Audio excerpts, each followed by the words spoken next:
நீங்கள் இப்படி வச்சுருக்கிற ஒரு கதையை இப்படி எனக்கு வேணும்னு ஒரு கேமராமேன் கிட்ட சொல்லும்போது அதை புரிஞ்சு அந்த கதைக்குள்ளே அது என்ன மாதிரி ஒர்க் அவுட் பண்ண போகுது அப்படி நீங்கள் அந்த பண்ணுற அந்த ஸ்விட்ச் பேன்னால் ஸோ அதை கம்ப்ளீட்டாக ஒரு கேமரா மூவ்மெண்ட் என்ன மாதிரி வேணும், எந்த மாதிரி அந்த ஷார்ட்டை நம்ம பிளான் பண்ண போகிறோம், அந்த சீனை எப்படி பண்ண போகிறீங்க, முன்னாடி சீனை எப்படி கூட லிங்க் பண்ண போகிறீங்க, அடுத்த சீனை எப்படி ஓப்பன் பண்ண போகிறீங்க அப்படின்ற வரைக்கும் இதுதான் ஸ்டோரி. இந்த ஸ்டோரிக்குள்ளே இதுதான் சீன் நடக்குது, இந்த சீனுக்குள்ளே இதுதான் ஷார்ட்டு அப்படின்னு பிளான் பண்ணி பேசி டிஸ்கஸ் பண்ணி பண்ணுவோம். அப்படி பண்ணியிருக்கோம். எதுவுமே இல்லாமல் ஆன் ஸ்பாட்டில் போய் பண்ணியிருக்கோம்.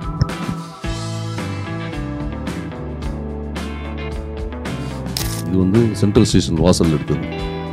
இது எடுக்கும்போது நானும் ராம் மட்டும்தான் இருக்கும், யாருமே கிடையாது.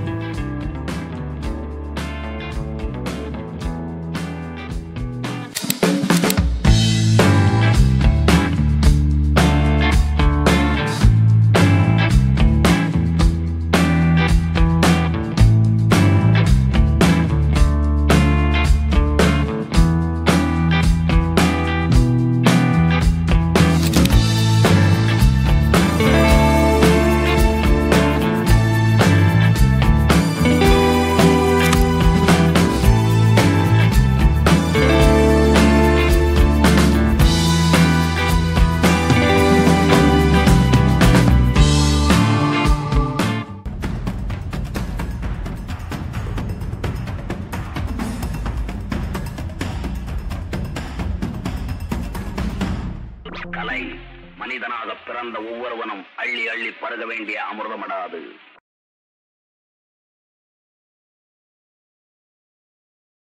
ஹாய் சார், பாலுமகேந்திரா சார் வந்து உங்களை நிறைய பாராட்டியிருக்காரு. அழகர்சாமி குதிரை, அப்புறம் மேற்கு தொடர்ச்சி மலை எல்லாமே நேச்சுரல் லைட்டிங் நிறைய யூஸ் பண்ணியிருக்கீங்க. அது எப்படி குவாலிட்டியாக நேச்சுரல் லைட்டிங்கை யூஸ் பண்ணுறோன்னு உங்களோட எக்ஸ்பீரியன்ஸ் கொஞ்சம் சொல்ல முடியுமா சார்? நிச்சயமாங்க. இதை லைஃப்பில் நான் ரொம்ப இயற்கையாக நேச்சுரல் ரொம்ப விரும்புகிற ஒரு கேரக்டரு. ஒரு ஸ்கிரிப்டுக்குள்ளே நீங்கள் அதை வந்து உங்களுக்கு இயற்கை கொட்டி கிடக்கு, அதை நம்ம வந்து சரியாக பயன்படுத்தணும். யாரும் பயன்படுத்துறதில்ல. ஸோ அதை நான் வந்து பயன்படுத்தணும்னு அதில் பண்ணுற இந்த வே ஆஃப் ஃபில்ம் மேக்கிங்கில் அதுக்கு டைரக்டர்ஸுடைய சப்போர்ட் இருக்கணும். அப்போ தான் அது பண்ண முடியும்.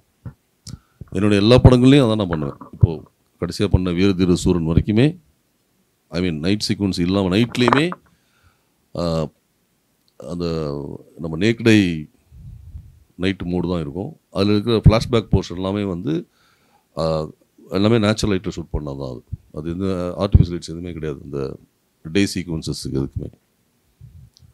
ஸோ நீங்கள் தொடர்ந்து அது ஒரு ப்ராக்டிஸாக பண்ண ஆரம்பிக்கணும். பட் அது ரொம்ப ஈஸி கிடையாது. கொஞ்சம் நிறைய கஷ்டங்கள் இருக்குது டெக்னிக்கலி. நீங்கள் ஷார்ட் டிவிஷன்ஸ் பிளான் பண்ணுறதாகட்டும், சீக்வன்ஸை எப்படி பண்ண போகிறீங்கன்னு டேரக்டரோட டிஸ்கஸ் பண்ணி ப்ராப்பராக பண்ணணும். அது மாமன்னன் பார்த்தீங்கன்னா தெரியும். மாமன்னனில் வந்து அந்த அடிமுறை செட்டு இருக்கும்ல, உதய் சார் வந்து ஒரு கிளாஸ் எடுத்துகிட்டு இருப்பாங்களா பசங்களுக்கு படத்துடைய வெரி பிகினிங். அது வந்து பார்த்திங்கன்னா கம்ப்ளீட்டாக வந்து நேச்சுரல் லைட்டு தான் உள்ள அந்த ஸ்ட்ரீக்ஸ் எல்லாமே வரும். அதெல்லாம் மிரர் வச்சு பண்ணது. ஸோ நேச்சுரல் லைட்டு உங்களுக்கு ரொம்ப சப்போர்ட் பண்ணும். அதுக்குள்ளே வர்றதுக்கு நீங்கள் ஒரு பெரிய ப்ராக்டிஸுக்கு தயாராகணும். ஹாய் சார், மகேந்திரன் என் பேர். ஸோ ஆக்சுவலாக வந்து ஒரு காமன் சேயிங் இருக்குது எல்லாருக்குமே. இந்த மாதிரி ஷார்ட் ஃபிலிம்ஸ் பண்ணிவிட்டு சில டேரக்டர்ஸ் வருவாங்க ஐடியா இல்லாமல். சில பேர் வந்து ஸ்க்ராட்சில் அந்த ஐடியா இருந்து வராங்க. ஸோ காமன் சேயிங் என்னென்னா, நீங்கள் நல்ல ஷார்ட் ஃபிலிம்ஸ் இருக்குது, உங்களுக்கு ஸ்கிரிப்ட் நாலேஜ் இருக்குது, நல்ல ஸ்கிரிப்ட் உங்கள்கிட்ட இருக்குன்னா ஒரு சீனியர் கேமராமேன் வச்சு உங்களால் ஒரு படம் நல்லா பண்ண முடியும் அப்படின்னு ஒரு காமன் சேயிங் இருக்குது. அது நிஜமாக உண்மையாக ஃபஸ்ட்டு அது வந்து நீங்கள் எதை ரெக்கமெண்ட் பண்ணுவீங்க அப்படின்னு? ஏன்னா நீங்கள் போத் ரெண்டு பேர் கூடயும் ஒர்க் பண்ணியிருப்பீங்க. ஸோ அந்த மாதிரி இருக்கவங்களை என்ன டிஃப்ரென்ஸ் பார்க்குறீங்க அண்ட் நீங்கள் எந்த வே ரெக்கமெண்ட் பண்ணுவீங்க? இல்லை, இதில் ரெக்கமெண்ட் பண்ணுறதுன்னு இல்லை. நீங்கள் இப்போ யாருக்கிட்டையும் அசிஸ்டண்ட்டாக ஒர்க் பண்ணாமல் வர டைரக்டர்ஸ் வந்து நல்லா தான் பண்ணுறாங்க. அவங்க வந்து ஷார்ட் ஃபிலிமில் சக்ஸஸ்ஃபுல்லாக ஆனதுனால அவங்க நல்லா பண்ணிட்டாங்கன்றனால தான் ஃபிலிமுக்குள்ளே வர முடியுது இல்லைங்களா? அப்போது அவங்க ரொம்ப வெல் நோனாக தான் இருக்காங்க. அவங்க எல்லாமே தெரிஞ்சு தான் வர்றாங்க உள்ளே. ஒரு அசிஸ்டண்ட்டாக போய் ஒர்க் பண்ணி வர்றவங்களும் அவங்களும் ஒரே மனநிலையில் தான் வந்து ஸ்கிரிப்டை பார்க்குறாங்க. ஸ்கிரிப்டோடைய அப்ரோச்சும் டைரக்ஷன் ஸ்டைலும் வந்து எவ்ரி இண்டிவிஜுவல்ஸ் மாறும். அது ஒன்றும் சொல்ல முடியாது. ஆனால் அவங்க 2 பேருமே எனக்கு தெரிஞ்சு நான் ஒர்க் பண்ண வரைக்கும் 2 பேருமே ஈக்குவலாக தான், ஒரே மாதிரி தான் இருப்பாங்க. ஏன்னா அவங்களுக்கு என்ன தேவைன்றதில் அவங்க ரொம்ப கிளாரிட்டியாக இருக்காங்க. அப்போ தான் அந்த இடத்துக்கே நீங்கள் வர முடியும், இல்லைன்னா வர முடியாதுல்ல. ஸோ அவங்க ரொம்ப கிளாரிட்டியாக இருப்பாங்க 2 பேருமே. அசிஸ்டன்ஸ் ஒர்க் பண்ணவங்களாகட்டும், அவங்களுக்கு வேறு வகையான ஒரு எக்ஸ்பீரியன்ஸ் இருக்கும். இவங்க அப்படி ஒரு இதை அச்சீவ் பண்ணிட்டு தான் இங்கே வராங்க. சார், வீரதீர சூரனில் வந்து வானவெடி வெடிச்சுக்கிட்டே இருக்கும். இப்போ வந்து ஸ்டேஷனில் வந்து ஃப்ளாஷ்பேக்கில் விக்ரம் வந்து சுட்டுட்டு வந்து உட்காரும்போது வந்து அந்த ஃப்ளாஷ் அடிச்சுக்கிட்டே இருக்கும். வெடி வெடிச்சு ஒரு மேலே அந்த லைட்டு இதாகிட்டே இருக்கும். அது ஆர்டிஃபிஷியலாக பண்ணீங்களா? அது எப்படி பண்ணீங்க அந்த லைட்டிங்? இல்லை, அது எல்லாமே ஒரிஜினல் வெடியா சார்? ஆமாம், ஆர்டிஃபிஷியல் கிடையாது. சம் பிளேசஸில் வந்து ஆம்பியன்ஸுக்கு வந்து அது கூட சிங்க் பண்ணியிருப்போம். வந்து பிளாஸ்ட் ஆகுது இல்லையா, ஒரிஜினல் வெடி எங்கே வெடிக்குதோ அங்கே வந்து எல்இடி வச்சு பேரலாக வந்து அதை வந்து சிங்க் பண்ணியிருப்போம் அந்த ஆம்பியன்ஸுக்காக. வெடிச்சிட்டு போகிறப்போ ஒரு சின்ன ஒரு ஆம்பியன்ஸ் வந்துட்டு போவோம் இல்லைங்களா, அதை வந்து க்ரியேட் பண்ணியிருப்போம். எல்லாமே ஒரிஜினல் லைவு பிளான் பண்ணி ஷார்ட்டு எங்கெல்லாம் வேணுமோ மார்க் பண்ணி லேசர் லைட்டு வச்சு மார்க் பண்ணி இங்கே வச்சா இங்கே ஃப்ரேம்குள்ளே வரும் அப்படின்னு அது ஒரு அந்த டயக்ராம் போடுறதுக்கே ஒரு 30 மினிட்ஸ் ஆகும் ஒவ்வொரு ஷார்ட்டுக்கும் பிளான் பண்ணிவிட்டு. இங்கேருந்து எடுத்துகிட்டு போங்க, இங்கேருந்து எடுத்து இங்கே வைங்க அப்படின்னு வச்சு ஒரு தடவை ஒரு வெடி மட்டும் வெடிக்க சொல்லி பார்த்துட்டு அப்புறம் தான் டேக் போவோம். 95% அப்படி தான் பண்ணோம். ரொம்ப சில இடத்துல நீங்கள் சொன்ன ஆம்பியன்ஸுக்காக வச்சு லைட் பண்ண ஒரிஜினல் வெடி தான் அதை வச்சு மேட்ச் பண்ணியிருப்போம். சார், இப்போ ஒரு ஷார்ட் ஃபிலிம் பண்ண போகிறேன். ஸோ அது ஃபுல்லாமே நைட் சீக்வன்ஸ் தான். 2 பேர் பைக்கில் போகிறதும் ஒரு வீட்டில் நடக்கிற மாதிரி தான். ஸோ இப்போ அது பட்ஜெட்டே கொஞ்சம் கம்மியாக தான் இது பண்ணி பண்ணுற மாதிரி. ஸோ இதுக்கு எப்படி பட்ஜெட்டில் லைட்டிங்க்கு கேமராமேன்ட்ட எந்த மாதிரி இன்ஸ்ட்ரக்ஷன் கொடுக்கணும்? ஸோ அந்த ஸ்ட்ரீட் லைட்டு அந்த இதெல்லாம் வச்சு எப்படி பெட்டராக இந்த இது பண்ண முடியும்னு ஒரு டிப்ஸ் மட்டும் உங்களுக்கு வாழ்த்துக்கள், நல்லா பண்ணுங்கள். நீங்கள் வந்து என்ன கதையை தேர்ந்தெடுத்திருக்கீங்க, அந்த கதை எங்கே நடக்குது, அது வந்து இரவில் நடக்குதா, இரவில் வந்து நீங்கள் எடுத்துக்க எந்த லொக்கேஷனை தெரியாது, சென்னையில் இருக்கா, ஒரு கிராமத்தில் ஊருக்கு வெளியில் இருக்க கிராமத்தில் இருக்கா, எதுவுமே தெரியும். அதெல்லாம் தான் அதை டிசைட் பண்ணும். இப்போ நீங்கள் சிட்டிக்குள்ளேனா சிட்டி ஒரு ஆம்பியன்ஸ் இருக்கும், அதை நீங்கள் ஒன்று க்ரியேட் பண்ணணும். இல்லை பட்ஜெட்டில் பிரச்சனை இருக்குன்னா மச்சான் கரண்ட் ஆஃப் பண்ணுறா அப்படின்னு பவரை கட் பண்ணிவிட்டு போகலாம். சினிமா தானே, கிரியேட் தானே. அங்கே நீங்கள் வந்து பட்ஜெட்டில் இருக்கின்ற பட்சத்தில் ஒரே ஒரு தீப்பந்தம் தான் கிடச்சிது, அப்புறம் ஒரு ஸ்கிரிப்டை மாற்றுங்க, அதை எடுத்துகிட்டு போக சொல்லுங்கள், அதை வச்சு சண்டை போடுங்க. ஊருக்கு வெளியில் இருக்க ஒரு வில்லேஜாக இருக்குது அப்படின்னா அங்கே ஒரே ஒரு ஸ்ட்ரீட் லைட்டு தான் எரியும், ஆம்பியன்ஸே இருக்காது. இப்போ நீங்கள் வீரதீர சூரன்லாம் பார்த்தீங்கன்னா அப்படி ஒரு கிராமம் தான் அது, அங்கே லைட்டே இருக்காது. அந்த டார்க்கை எடுத்துகிட்டு வர்றதுக்கும் லைட் பண்ணி தான் டார்க் பண்ணணும். அது உங்கள் கதையுடைய ஸ்கிரிப்டை பொறுத்து தான் அது தீர்மானமாகும். நன்றி சார், இந்த மாதிரியான நிகழ்வுகளில் தொடர்ந்து கலந்துக்கிட்டு இது பண்ணுறதுக்கு பேர் சினிமாவுக்கும். தேங்க்யூ சார், இப்போ ஜாங்கோ அன்சைன்டில் டிகாப்ரியாவை ரிவீல் பண்ணுவாங்கள்ல, ஒரு ஜூம் சர்க்குன்னு போகும்ல, அந்த மாதிரியான ஷார்ட்ஸை நம்ம கூழாங்கல் மாதிரியான திரைப்படங்களுக்கு பயன்படுத்தலாமா? ஒரு உதாரணத்தோட கேட்டாருங்க. ஒரு வீட்டுக்கு வெளியில் ஒரு கேரக்டரு, டைட் க்ளோஸ்அப்பில் ஒரு எமோஷ்னல் இருக்குது, வீட்டுக்கு உள்ளே ஒரு 3 அருகாலில் இன்னொரு கேரக்டரு, அது முகத்தில் ஒரு டைட் க்ளோஸ்அப் இருக்குது. இப்போ இங்கேருந்து வீட்டு வாசல்லேருந்து அந்த கேரக்டருக்கு ஒரு ஜூம் சர்க்குன்னு போகணும். ஆனால் இந்த கதைக்களம் வந்து ஒரு கூழாங்கல் மாதிரியான கதைக்களம், இதை பயன்படுத்தலாமா? இந்த மாதிரி பண்ணலாம். அதான் சொல்லல, நீங்கள் டைரக்டராக இருக்கும்போது நீங்கள் உங்கள் சாய்ஸ் தான், நீங்கள் தான் அதனுடைய கிரியேட்டரு, நீங்கள் தான் அதோடைய எவ்ரிதிங் எல்லாமே உங்களுக்கு சார்ந்தது தான். நீங்கள் இப்படி வச்சுருக்கிற ஒரு கதையை இப்படி எனக்கு வேணும்னு ஒரு கேமராமேன் கிட்ட சொல்லும்போது அதை புரிஞ்சு அந்த கதைக்குள்ளே அது என்ன மாதிரி ஒர்க் அவுட் பண்ண போகுது, அப்படி நீங்கள் அந்த பண்ணுற அந்த ஸ்விட்ச் பேனால் என்ன பெனிஃபிட்ஸ் இருக்குது, அதனால் வந்து ஆடியன்ஸ் இன்னும் கனெக்ட் ஆவாங்க அப்படின்னோ, இல்லை கேரக்டரோட இன்னும் எலிவேட் ஆகும் அப்படின்னோ, இல்லை டெக்னிக்கலி இந்த இந்த இந்த ஸ்டோரி நான் சொல்ல போகிறேன் அப்படின்னு எந்த நாளும் பண்ண முடியும், பண்ணலாம். அது டைரக்டருடைய கால். அப்புறம் டைரக்டர் சேர்ந்து டைரக்டர் கேமராமேன் கூட டிஸ்கஸ் பண்ணி இப்படி வேணும்னா கேமராமேனும் சொல்லலாம், கேமராமேன் சொல்லி அவங்களுக்குள்ளே அந்த டிஸ்கஸ் பண்ணியும் அதை பண்ண முடியும். முடியாதுன்னு எதுவுமே கிடையாது, எல்லாமே பண்ணலாம். பட் எல்லாமே கடைசியாக எங்கே வந்து நிற்கும்னா ஒரு உயிர் மூச்சு மாதிரி ஸ்கிரிப்டில் தான் வந்து நிற்கும். ஸ்கிரிப்டுக்காக மட்டும்தான் நம்ம எல்லாமே பண்ண போகிறோம். அந்த ஸ்கிரிப்ட் எப்படி உருவாக்குறீங்க டைரக்டர், அந்த உருவாக்குற அந்த ஸ்கிரிப்டுக்காக எல்லாமே வேலை பார்க்கணும். எனக்கு என்ன டவுட்னா, இப்போது லைட்டிங் நம்ம சூஸ் பண்ணுறோம் இல்லையா, அதில் லைட்டிங் அந்த ஆம்பியன்ஸ் நம்ம க்ரியேட் பண்ணிவிட்டு எந்த இடத்துல நம்ம வந்து இது கிரேடிங் இடத்துல நம்ம என்ஹான்ஸ் பண்ணிக்கலாம், அந்த கிரேடிங் இடத்துல நான் கலர் palette இவ்வளோ பண்ணிக்கலாம். அப்போது அந்த அட் ப்ரெசன்ட் லொக்கேஷனில் எனக்கு இருக்கிறதே சோர்ஸ் ஆஃப் லைட் ரொம்ப கம்மியாக தான் இருக்குது, ஒரு கோடாக்ஸ் தான் இருக்குது, என்னால் இவ்வளோ தான் சோர்ஸ் கொண்டு வர முடியும். அப்படிங்கிற பட்சத்தில் நான் எந்தெந்த இடத்துல இது கிரேடிங்கில் பார்த்துக்கலாம் அப்படின்னு நான் டிசிஷன் எடுத்துக்கலாம். அண்ட் தென் இதுக்குள்ளே கிரெயின்ஸ் எப்படி லோ லைட்டில் ஷூட் பண்ணுறோம், நைட் டைமில் ஷூட் பண்ணுறோன்னா கிரெயின்ஸ் இதில் எவ்வளோ இம்பேக்ட் ஆகும் அப்படிங்கிறத பற்றி. அதுதான் நீங்கள் வந்து என்ன மாதிரி லைட்டிங் யூஸ் பண்ணுறீங்க, என்ன மாதிரி கேமரா யூஸ் பண்ணுறீங்க, அந்த இரவில் வந்து உங்களுக்கு கதைக்குள்ள ஒரு 3 இருக்குன்னு இருக்கா, அப்படி நிறைய இருக்குது. நம்ம ஒரு கேள்வியில் கடந்து போயிட முடியாது. அதுக்கு அந்த கேள்வியிலே இதுக்கு பதில் கிடைச்சிடாது. அந்த கதை தீர்மானிக்கும், அதுக்குள்ளே அந்த டைம் தீர்மானிக்கும். இது வந்து நைட்டு 12 மணிக்கு நிலா வெளிச்சத்தில் அப்படின்னு இருந்துன்னு வச்சுக்கோங்களேன், இல்லை அமாவாசைன்னு வச்சுக்கோங்களேன். அப்போது அது எல்லாமே அது டிமாண்ட் பண்ணும். இல்லை இதெல்லாம் இல்லை, எதுவுமே இல்லை, ஒரு மில்க் இதில் கேலக்சியில் இருக்கணும், அது கீழே வந்து காதலர்கள் இருக்காங்கன்னு வருது அப்படின்னா நீங்கள் கேலக்சியை கொண்டு வரதுக்கு ட்ரை பண்ணணும், மில்கி வேயை. ஸோ அதான் நான் சொன்னதான், ஸ்கிரிப்ட் தான் அதை டிசைன் பண்ணோம். அப்புறம் நீங்கள் என்ன கேமரா யூஸ் பண்ணுறீங்க, அந்த கேமராவோடைய குவாலிட்டியை பொறுத்து உங்களுக்கு நாய்ஸ் வர்றதோ, நீங்கள் என்ன ஐஎஸ்ஓ யூஸ் பண்ணணும் அப்படிங்கிறது நீங்கள் தான் அது உங்களுக்கு பட்ஜெட்டுக்குள்ளே வரும். அது நீங்கள் ஃபியூச்சர் ஃபில்மாக இருந்துச்சுன்னா, ஸ்டார் இருந்தாங்கன்னா, அப்படின்னு நிறைய விஷயங்கள் இருக்குல்ல, அது எல்லாமே பட்ஜெட் தீர்மானிக்கும். அப்போது நாய்ஸே இல்லாமல் லோ லைட் கேப்சரிங்கில் பண்ணுறதுக்கான எல்லா ஃபெசிலிட்டிஸும் இன்றைக்கி டிஜிட்டல் டெக்னாலஜியில் இருக்குது. நம்ம எதை எப்போ எப்படி தேர்ந்தெடுக்கிறோன்றது ஸ்கிரிப்டும் பட்ஜெட்டும் டிசைட் பண்ணும். இப்போ ஒரு சினிமாட்டோகிராஃபரியோட ரோல் என்ன அப்படின்னு நீங்கள் நிறைய படத்தில் ஒர்க் பண்ணியிருக்கீங்க. ஸோ ஆஃப்டர் தி ஸ்கிரிப்ட்லேருந்து ப்ரொடக்ஷன் போகிற வரைக்கும் நீங்கள் என்னென்ன ஒர்க் பண்ணுவீங்க? இன்ஸ் மாதிரி கொடுத்தா போதும்.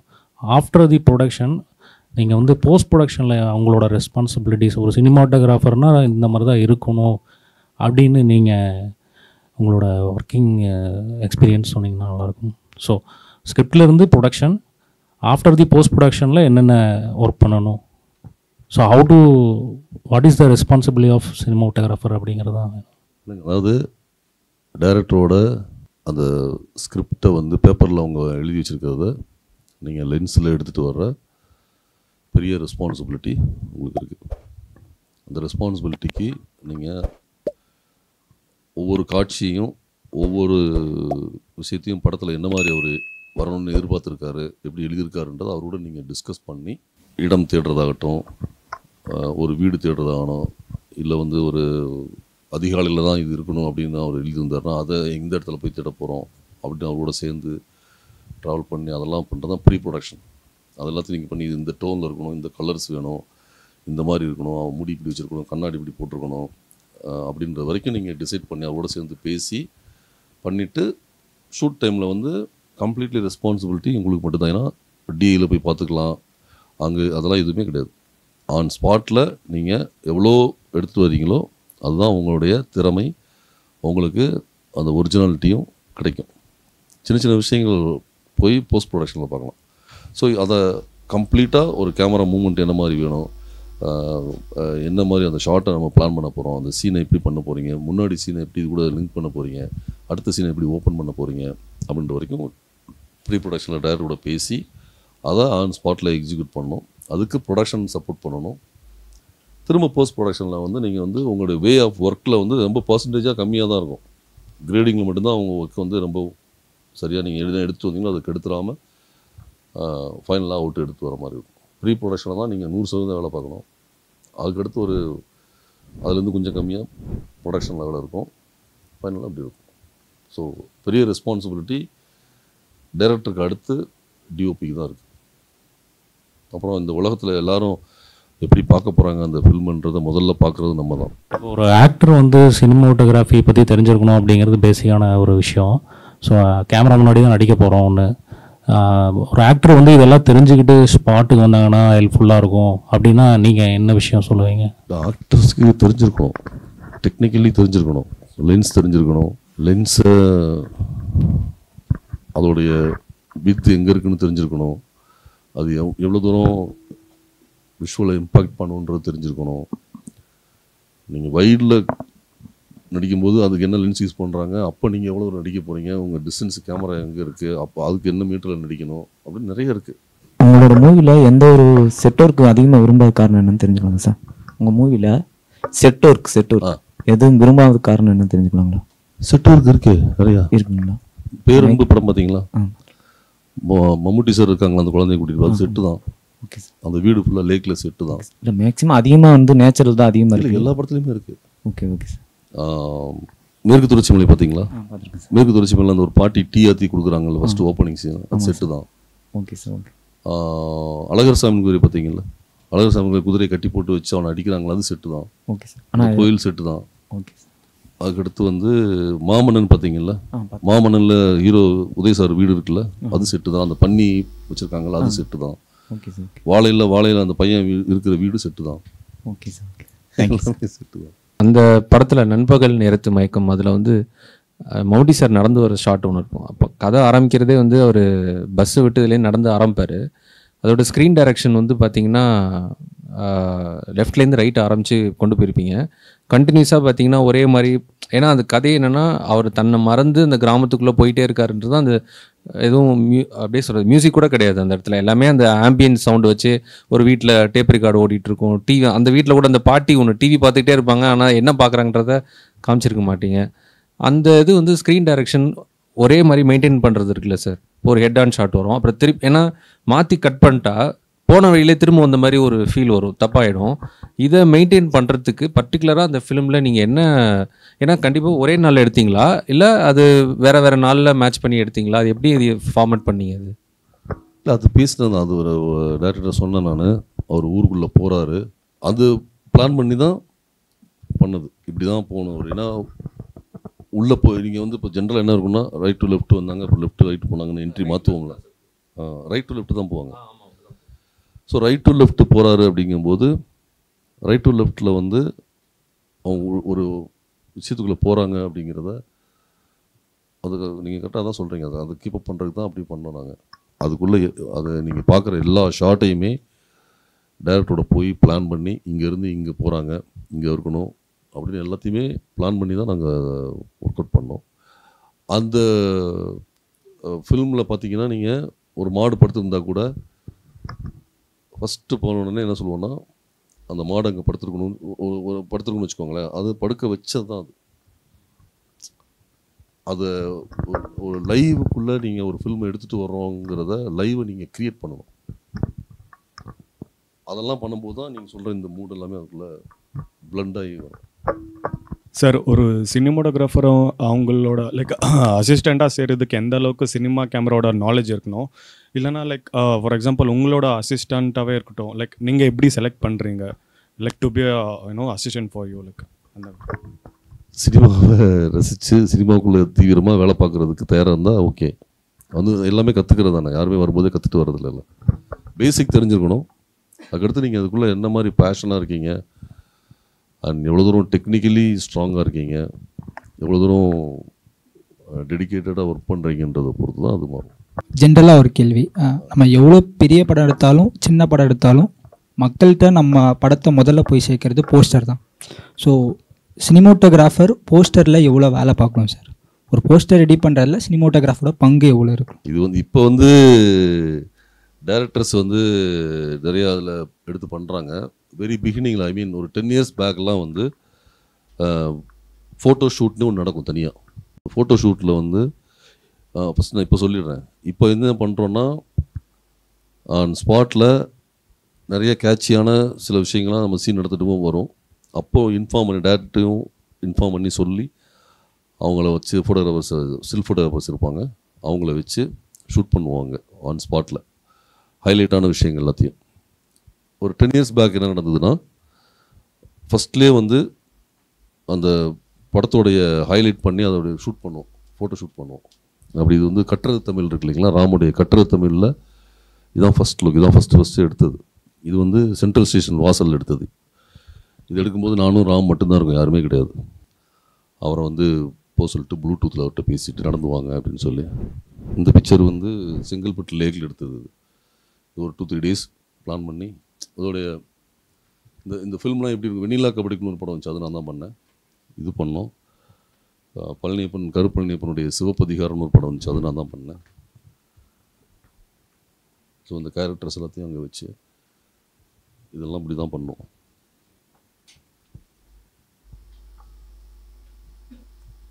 இந்த மாதிரி தான் இது இந்த ஹைலைட்ஸ் பண்ணுற விஷயங்கள் இப்போ வந்து நம்ம ஷூட் நடக்கும்போது பண்ணிகிட்ருக்கோம். இது அப்போது அந்த மாதிரி பண்ணுவோம். இந்த ஹீரோயின் இல்லை, அஞ்சலி அப்போது அதுக்கடுத்து வந்தாங்க.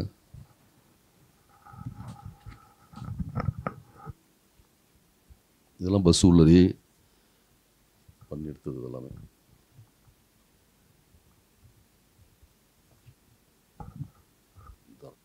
சார் இப்போ இந்த ஷார்ட் ஃபிலிம்ஸ்க்கு இந்த மொபைல் சினிமாட்டோகிராஃபி பண்ணுறத பற்றி நீங்கள் என்ன சார் நினைக்கிறீங்க?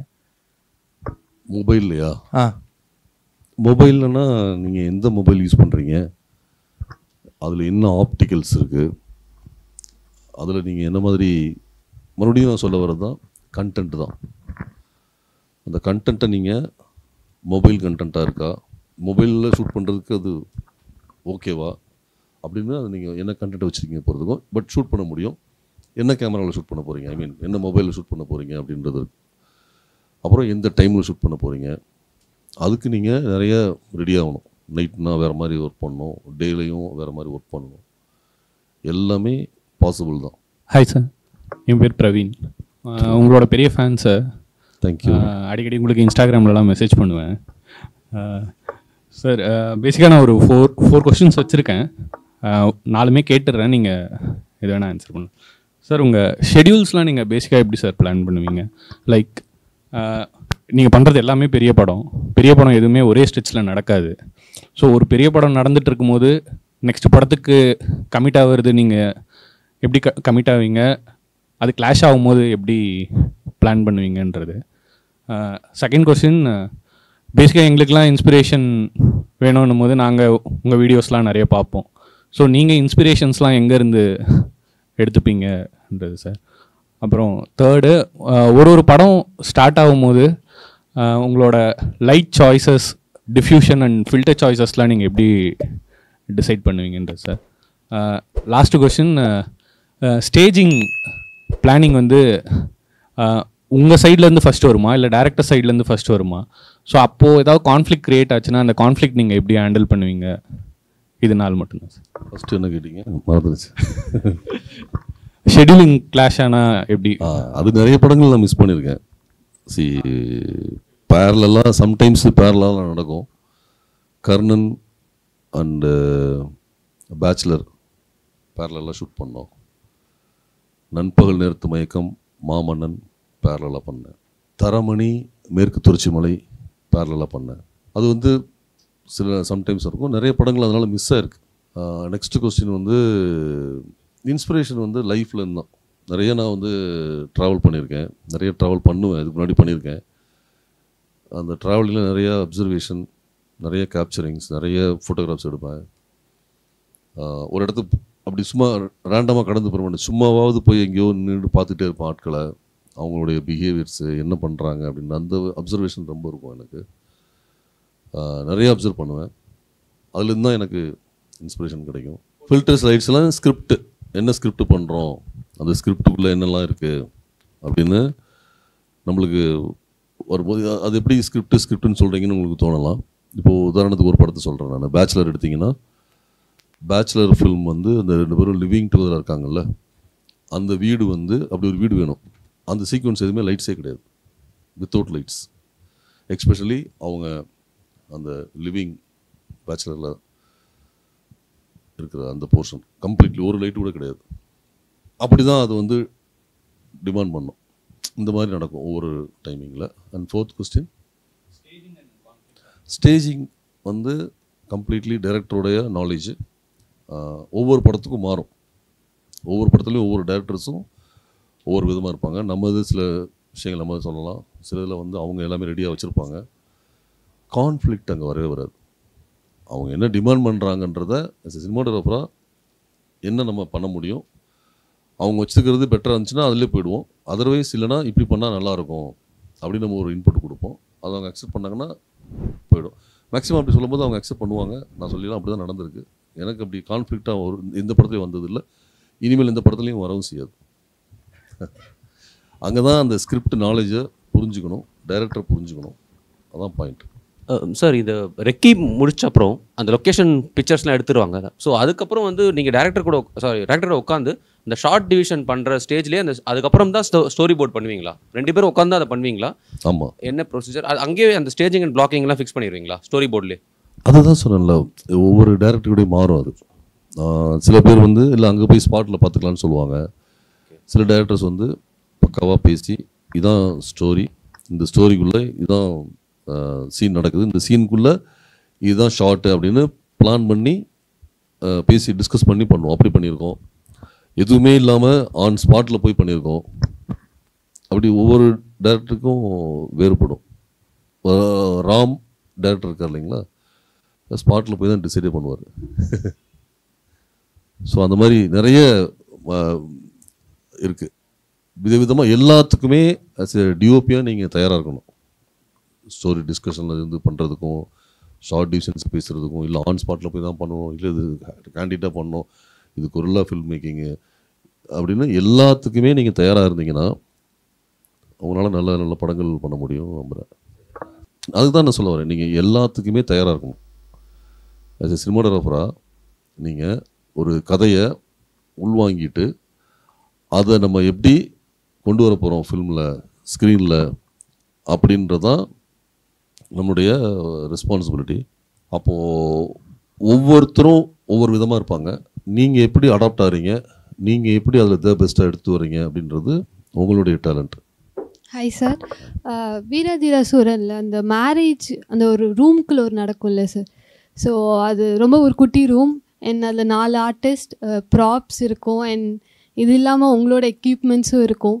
ஸோ அந்த ஸ்பேஸில் எடுக்கிறதுல எதுவும் லைக் இப்போ ஒரு டேரக்டராக நான் எதுவும் உங்கள் சைட்லேருந்து லிமிட்டேஷன்ஸில் கன்சிடர் எதுவும் பண்ணுமா சார்? லைக் அந்த சீன் எடுக்கிறதுல உங்கள் சைட்லேருந்து நாங்கள் எதுவும் கன்சிடர் பண்ணுமா? லைக் அந்த டிஃபிகல்ட்டிஸ் எதுவும் இருக்கும்? இல்லை, இந்த கொஸ்டின் நீங்கள் டைரக்டராக கேட்குறீங்களா? எஸ். ஓகே. ஐ திங்க் என்னை பொறுத்த வரைக்கும் நான் எப்படி பார்ப்பேன்னா, டைரக்டருடைய அந்த இந்த இது இந்த வீட்டுக்குள்ளே இந்த நெருக்கடிக்குள்ளே ஒன்று பண்ணுனா இந்த சீன் ஒர்க் அவுட் ஆகணும்னு டைரக்டர் ஃபீல் பண்ணுறாரு. அதை நம்ம ஃபஸ்ட்டு அக்செப்ட் பண்ணணும். அதுதான் நம்மளுடைய சரியான வே. உங்களுக்கு நிறைய சிரமங்கள் இருக்கும் ஆஸ் எ சினிமாட்டோகிராஃபராக. என்ன மாதிரி ப்ராப்ளம்ஸ் இருக்குன்னா, லைட் பண்ணுறதாகட்டும், ஃபோக்கஸ் எடுக்கிறதுலேருந்து, நீங்கள் கேமரா மூவ்மெண்ட்லேருந்து நிறைய காம்ப்ளிகேஷன்ஸ் இருக்கும். அதையெல்லாம் நீங்கள் உங்கள் டாஸ்க்காகவும் கூட நீங்கள் எடுத்துக்கக்கூடாது. அதை நீங்கள் ஈஸியாக ஹேண்டில் பண்ண முடியும்னு உங்களுக்கு ஒரு வச்சுக்கிட்டு நீங்கள் ஒர்க் பண்ணால் அப்படி தான் அதை பண்ணேன். அது வந்து கம்ப்ளீட்லி ஷோல்டர் தான் அந்த கேமரா. லைட்ஸ் எதுவுமே உள்ளே கிடையாது, எல்லா லைட்ஸும் வெளியே போயிடுச்சு. சோர்ஸ் வந்து வெளிலேருந்து வர சோர்ஸ் மட்டும்தான். அந்த சோர்ஸை நான் எப்படி உள்ளே லிட்டப் பண்ணிக்கிட்டேன் கேரக்டர்ஸுக்கு, அந்த வெளிலேருந்து வர சோர்ஸை என்ன மாதிரி ஃபில் பண்ணி, அந்த ரூஃப் இருக்குது, அந்த ரூஃபும் இங்கேருந்து வர சோர்ஸையும் நான் மேட்ச் பண்ணி அதை வந்து நான் வந்து ஒர்க் அவுட் பண்ணிக்கிட்டேன். ஸோ அப்படி தான் அது ஒரு கான்வர்சேஷனும் இருக்கும். ஆமாம், அது ஃபுல்லாகவே சிங்கிள் ஷாட் மாதிரி தான். அதுவும் கம்ப்ளீட்லி இங்கே இருக்கும், கேரக்டர் மூவ் ஆகி போயிட்டு இருக்கும். மறக்காம சப்ஸ்கிரைப் பண்ணிடுங்க.